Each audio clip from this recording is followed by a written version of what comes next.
are Geekcentric, and you can be too.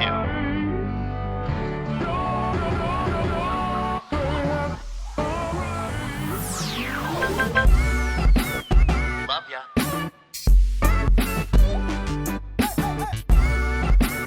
Get home safe, guys. Peace.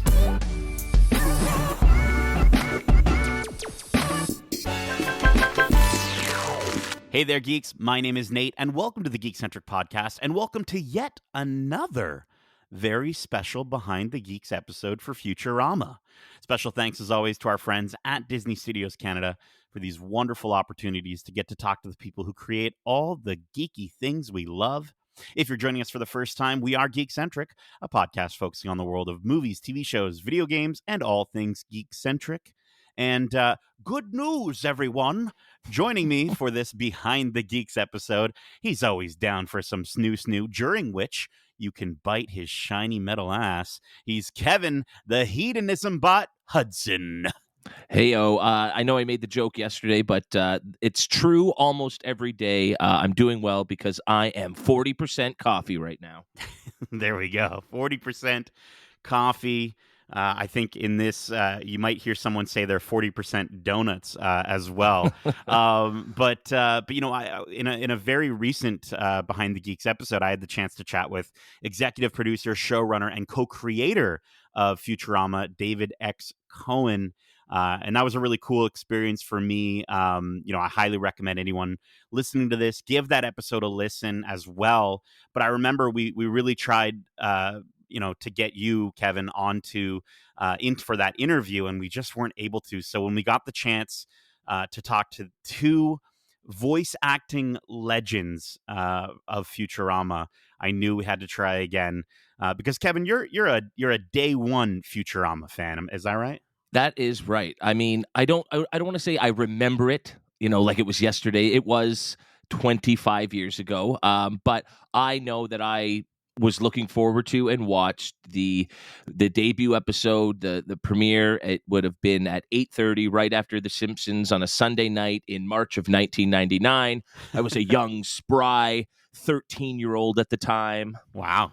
Yeah, not to age myself too much, but no, for sure. And you were allowed to watch. You were allowed to watch Futurama at 13. Was that an okay thing? Futurama, man, I had been watching South Park since I was like 10. Futurama was kid stuff. Let's go.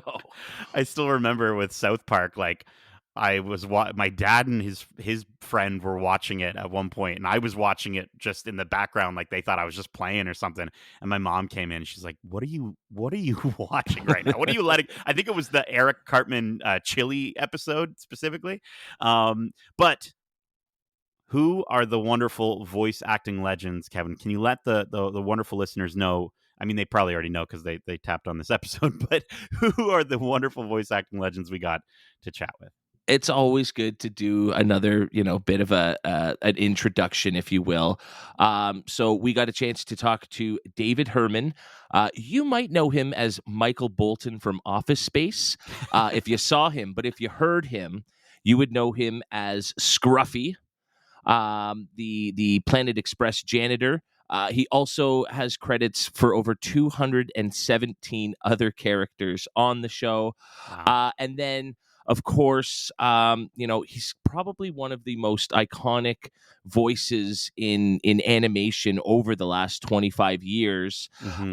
And I know, Nate, you're a big fan of his because of Adventure Time. Yep. But for me, he's always been Bender. Of course, I'm talking about John DiMaggio, who is one of my wife's just voice acting idols. So when she found out I was doing the interview, she was pretty darn giddy.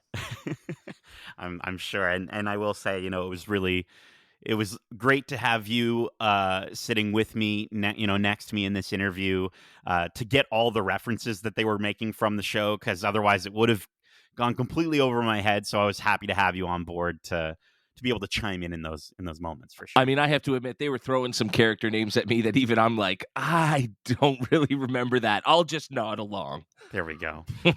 Before we get to the interview, I do want to quickly just mention a few little just housekeeping things. I want to quickly tell you We also have our spoiler-free review out now for another animated series that John DiMaggio is actually in. He's featured in, and that is for Prime Video's Batman Caped Crusader. So Justin and I, again, our spoiler-free review is out now. We talked about how the show is really so fresh, but at the same time so classic, and it's just perfect. It's a really, really fantastic series, which is streaming now on Prime. So definitely check out our review, check out the series. But we also have all of our Deadpool and Wolverine coverage out now, including our interviews from the red carpet premiere in Toronto with Ryan Reynolds, Hugh Jackman, and Sean Levy, as well as our interviews with executive producer Wendy Jacobson and Peter himself, Rob Delaney. You can catch our red carpet coverage on Instagram and TikTok at We Are Geekcentric, and you can also follow us on X at Geekcentric YT. And then our longer interviews and our video interviews are available as well on YouTube at youtube.com/Geekcentric. We have both our spoiler-free and spoiler-filled discussions for Deadpool and Wolverine out now, as well as our This Week in Geek episode for Marvel's Hall H panel at San Diego Comic-Con, where we break down all the incredible doom-filled announcements. But enough of all that. Back to the Futurama of it all.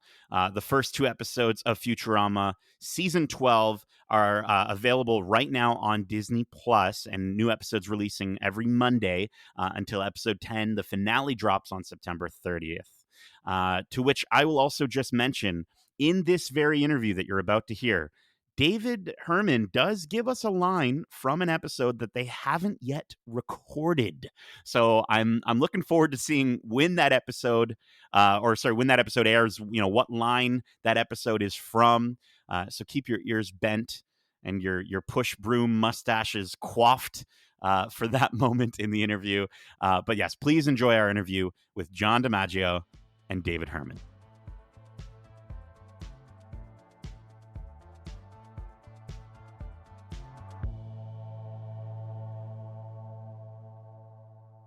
Hey, John. Hey, David. My name is Nate. And I'm Kev. Thank you so much for taking the time to chat with us on the Geekcentric podcast. How are you both? How's it going, eh? Nice, fellas. Hey, we'll go out and get some donuts later, some crullers. Hey, I'm 40% coffee right now, so I'm doing good. I know. I'm 40% donut. Anyway. Well, first of all, we want to say that it is so cool to talk to you guys. I've been watching Futurama since the first episode aired way back in March of 1999, not to date us too much. Nate, on the other hand, he's seen like 10 episodes. So we really do cover the spectrum of Futurama fans, new and old. The show's been canceled or gone away and then brought back more times than Brooklyn Nine-Nine, Community, and Arrested Development combined. It's amazing. What is it that makes this show so special that it keeps coming back to life? Why don't we go to why does it keep getting canceled? How about that? That's a very good question too. That's the whole kit and caboodle. All right, and not to get morose. No, but I think it just connects with people. I think people are just they love it, and it just keeps coming back because it's we've been lucky enough to be in reruns all over the place, and that's helped us tremendously. I just think that people, when they like something like this, they want more of it, naturally, and it's a good show, critically and entertainment wise. It's very, very, very funny. We have a great writing staff and we have a great cast, and it just works. Great writing staff. Yeah. Mediocre cast. Mediocre. Yeah. I second that. Let me take that back. I what Dave said. Well, I'm sure for both of you, it's been tough to say goodbye before, but also such a wonderful feeling when the show comes back. For each of you, is there a project that you've worked on that you'd love to see get a Futurama style revival? Oh, I don't know. I just did a Shatner right there, trying to think of it. I don't know. I mean, sure. Listen, I'd like all my gigs to come back, for crying out loud. Sure, yeah, that's the answer. That's the answer. All of them, please. All of them. I don't have a favorite to come back. If a show comes back around, that means that it's just a lovely thing, and you get to work with your friends again. So yeah, all of them. I did a show called Father of the Pride, where I played Roy Horn, Oh. as in Siegfried and Roy. Oh, wow. And during the course of this show, it was the most expensive show out of the gate DreamWorks had ever done. It was like the budget was millions and It was millions. it was on in NBC. 2000. During the course of the show, while we're making the 2 years that we're making the show, Roy Horn gets mauled by a tiger, lion, wildcat. So bring back that one. That'll be fun. It's been enough time. It's been enough time that you know. I did some recurring stuff on that. That was very funny. That's right. I forgot John, you were involved with it. That's right. Well, obviously, you guys are so busy in the world of voice acting, and while Bender and Scruffy are obviously your most well-known characters from Futurama, you've both voiced over 160 characters each on Futurama. Do you have a favorite character outside of Bender or Scruffy that you've enjoyed doing? I love Roberto. Go ahead. No, Roberto is the best. I love Slurms McKenzie. And here's a deep cut. I did this last week too. Do you either of you? Well, only one of you are going to remember Infoskeeto. Oh, that does ring a bell. No, it doesn't. I promise. No. Infoskeeto was a mosquito that sucked the brains of people that mom was using in order to find their data. It was an antiquated data device. It was a giant mosquito. And so he would be sucking the head of an individual and say, "This guy sure loves porno." Oh, that's like my worst nightmare right there. We can go. move on from that one. Okay. I kind of like Randy myself. Randy's great. The robot has to go. Randy's really awesome. Randy is the typical New Yorker that always says what everybody wants to say but doesn't say it. Kind of like Bender. But also I love Joey Mousepad. He's fun. Sal, Sal, hey, this bus ain't gonna drive itself to Nutley's. And Igner, one of mom's son. They're always great, and Dave's one of them too, and Maurice LaMarche is another one, and we always get punched. Yeah, we get slapped around. Yeah. Oh, mommy. It's just yeah. So yeah, I like that one. Now, both of you have been in Futurama as well as one of my favorite shows, Adventure Time. It's actually funny you mentioned Randy, John, because Dave played a character named Randy who was a candy. And I wanted to ask you, in your time kind of experiencing both fandoms, are there any unique differences between Futurama fans and Adventure Time fans? No, I was just asking nerds. John about this at Comic-Con because I brought my son and his friend down to Comic-Con and they cosplayed as Adventure Time characters, and I was telling my son, well, it's not, that show isn't for children, it's for stoners. And he was like, no, it's not. And then John set me straight. So yeah, what do I know? It's for both. There you go. Yeah, it's but two mints in one. But two mints in one. Canadians don't know about that. No, they don't. I don't think so. Okay. No, maybe. Right. But yeah. But Adventure Time. Listen, the cool thing about Adventure Time is that the creator Pendleton Ward and his mom once cold knocked on Matt Groening's door at his house. Yeah, and legendary story. Yeah, and so basically, the mom is very forward and was just like, "Hi, this is my son. He's interested in animation and cartoons. He wants to know what he should do." And Matt was like, "Oh, okay," and talked to this kid, and this kid turned out to be Pendleton Ward, the creator of Adventure Time. And so there was a couple years back when we were doing Adventure Time, I snuck Matt to introduce. He came on stage during the Adventure Time panel and shocked everybody. Like, I brought him in. I was like, "Hey, here's somebody. He's a big fan of Adventure Time," and he told the story, and it was pretty cool. So they're kind of intertwined, which is kind of cool, And plus, there was the Adventure Time, nod in that one episode, like, "What time is it? Time for you to shut up," So yeah. That's amazing. That one, yeah. Well, obviously, we're back now for season 12 of Futurama. And we don't want you to spoil anything too much, but we'd love to know, was there a particular moment or episode in this new season that was your favorite? I'd love to spoil it. Oh Here no! we go. ahead. We go. Did Screen you grab. know that bizarre alien forces aliens forced the crew to reenact all the classic children games Fry played at his 8th birthday? Had you any idea? A mysterious temp worker takes over Fry's job as well as his entire life. Okay, Yeah. Tender becomes a matador in a sport You of get the bug ending. fighting. I'm allowed. These are log lines I've been privileged to tell you. Listen, sometimes we don't know. Like we say something we're not supposed to say, so we have to stick to the script. So I'm with Dave. Yeah.